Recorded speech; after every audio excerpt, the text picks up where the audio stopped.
બિહારમાં ભાજપ અને એનડીએ ગઠબંધન થયેલી ભવ્ય જીતને લઈ સુરત ભાજપ દ્વારા ઉજવણી કરાઈ હતી અને વિજય ઉજવણીમાં ભાજપ કાર્યાલય ખાતે ફટાકડા ફોડી મોઢું મીઠું કરાવાયું હતું।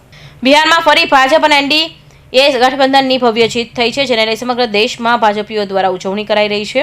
ત્યારે બિહારમાં ભાજપ અને એનડીએ ગઠબંધન થયેલી ભવ્ય જીતને લઈ ઉજવણીના ખુશીમાં સુરત શહેર ભારતીય જનતા પાર્ટી દ્વારા ઉધના ખાતે આવેલા ભાજપ કાર્યાલયે ફટાકડા ફોડવાનું અને મોઢું મીઠું કરવાનો કાર્યક્રમ યોજ્યો હતો, જેમાં ઉત્સાહભેર કાર્યકરો હાજર રહ્યા હતા અને ફટાકડા ફોડી બિહારની જીતને બીજાને શુભેચ્છાઓ પાઠવાઈ હતી।